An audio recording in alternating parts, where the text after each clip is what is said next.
साथियों नमस्कार। स्वागत है आपका अपना YouTube channel Narayana academy family पर। साथियों महत्वपूर्ण सीरीज महत्वपूर्ण चैप्टर हिंदी में आपका एक क्वेश्चन बनता है सर्वनाम। तो आज हम पढ़ते हैं सर्वनाम, इंग्लिश में कहते हैं प्रोनाउन। साथियों यहाँ से क्वेश्चन जरूर बनता है, तो पढ़ते हैं सर्वनाम। सर्वनाम सर्व यानी सभी नामों यानी संज्ञाओं की जगह जो शब्द प्रयोग किए जाते हैं उन्हें सर्वनाम कहते हैं। जैसे वह, आप, कौन, क्या।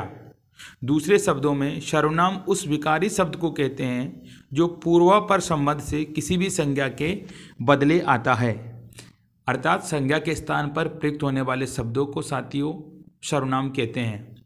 इस प्रकार संज्ञा के स्थान पर आने वाले शब्दों को सर्वनाम कहते हैं। मूलतः सर्वनामों की संख्या 11 होती है। मूलतः सर्वनामों की संख्या 11 होती है। मैं, यह, तू, वह, आप, कौन, क्या, कोई, जो, सो, कुछ, ये मौलिक सर्वनाम कहलाते हैं साथियों।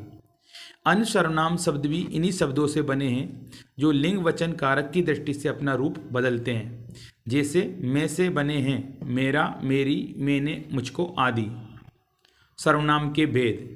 सर्वनाम के भेद प्रयोग की दृष्टि से सर्वनाम के 6 प्रकार या भेद है। प्रयोग की दृष्टि से सर्वनाम के 6 प्रकार या भेद है। सर्वनाम के 6 भेद हैं साथियों। पुरुषवाचक सर्वनाम, निश्चयवाचक सर्वनाम, अनिश्चयवाचक सर्वनाम, संबंधवाचक सर्वनाम, प्रश्नवाचक सर्वनाम, निजवाचक। तो ऐसे याद रखना, पुरुष, प्रश्न, निश्चय, अनिश्चय, संबंध, निज।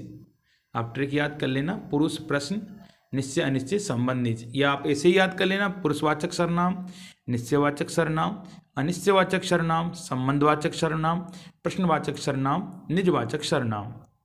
तो बात कर लेते हैं पुरुषवाचक सर्वनाम। जो सर्वनाम वक्ता यानी बोलने वाले, श्रोता यानी सुनने वाले तथा किसी अन्य के लिए प्रयुक्त होता है उसे पुरुषवाचक सर्वनाम कहते हैं। जैसे मैं, तू, वह आदि। पुरुषवाचक सर्वनाम के 3 भेद है। उत्तम पुरुष, वक्ता या लेखक अपने लिए उत्तम पुरुष का प्रयोग करते हैं। जैसे मैं लिखता हूँ, हम लिखते हैं। इन वाक्यों में मैं और हम सब उत्तम पुरुष सर्वनाम हैं। मध्यम पुरुष, श्रोता के लिए मध्यम पुरुष का प्रयोग होता है। जैसे तुम जाओ, आप जाइए। इन वाक्यों में तुम और आप शब्द मध्यम पुरुष है।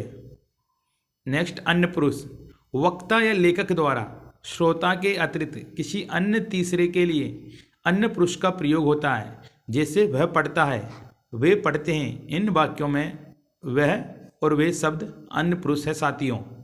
नेक्स्ट, निश्चयवाचक सर्वनाम। बात करते हैं निश्चयवाचक सर्वनाम। जो सर्वनाम निकट या दूर की किसी वस्तु की ओर संकेत करे उसे निश्चयवाचक सर्वनाम कहते हैं। जैसे ये लड़की है, वह पुस्तक है, ये हिरन है, वे बाहर गए।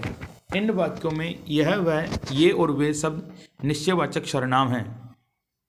अनिश्चयवाचक सर्वनाम, जिस सर्वनाम से किसी निश्चित व्यक्ति या पदार्थ का बोध नहीं होता उसे अनिश्चयवाचक सर्वनाम कहते हैं साथियों। जैसे बाहर कोई है, मुझे कुछ नहीं मिला। इन वाक्यों में कोई और कुछ शब्द अनिश्चयवाचक सर्वनाम है। कोई शब्द का प्रयोग किसी अनिश्चित व्यक्ति के लिए और कुछ शब्द का प्रयोग किसी अनिश्चित पदार्थ के लिए प्रयुक्त होता है। नेक्स्ट, संबंधवाचक सर्वनाम।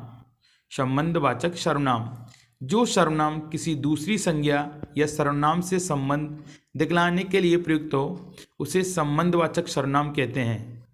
जैसे करेगा, जो करेगा सो भरेगा, जिसकी लाठी उसकी भैंस, जैसा वैसा। इस वाक्य में जो शब्द संबंधवाचक सर्वनाम है साथियों। नेक्स्ट, प्रश्नवाचक सर्वनाम, जिस सर्वनाम से किसी प्रश्न का बोध होता है उसे प्रश्नवाचक सर्वनाम कहते हैं। जैसे तुम कौन हो, तुम्हें क्या चाहिए। इन वाक्यों में कौन और क्या शब्द प्रश्नवाचक सर्वनाम है। कौन शब्द का प्रयोग प्राणियों के लिए और क्या का प्रयोग जड़ पदार्थों के लिए होता है साथियों। तो नेक्स्ट, निजवाचक सर्वनाम, जो सर्वनाम तीनों पुरुषों उत्तम पुरुष, मध्यम और अन्य में निजत्व का बोध कराता है उसे निजवाचक सर्वनाम कहते हैं। जैसे मैं खुद लिख लूँगा, तुम अपने आप चले जाना, वह स्वयं गाड़ी चला सकती है।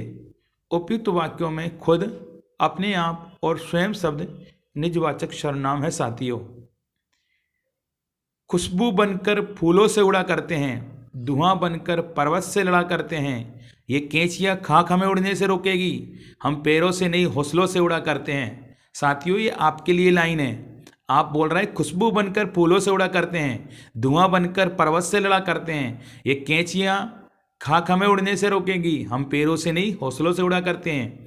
तो साथियों, अरमान, हौसला, विश्वास, ये स्टूडेंट के लक्षण होने चाहिए। एक विश्वास होना, कहते हैं जिस तरह हृदय को चलाने के लिए श्वास की जरूरत होती है, उसी तरह किसी काम को करने के लिए विश्वास की जरूरत होती है। और आपको विश्वास है साथियों, आप ज़रूर निकलोगे, बस आपको मेहनत लगातार करना है। इसलिए जब आंखों में अरमान लिया, जब मंजिल को अपना मान लिया, तो मुश्किल क्या आसान क्या, जब ठान लिया तो ठान लिया। आप बराबर मेहनत करते रहिए साथियों। और आपको वीडियो अच्छी लगती है, अगर हेल्प मिलती है तो ज़्यादा से ज़्यादा लाइक कीजिए, शेयर कीजिए। जय हिंद, जय भारत साथियों।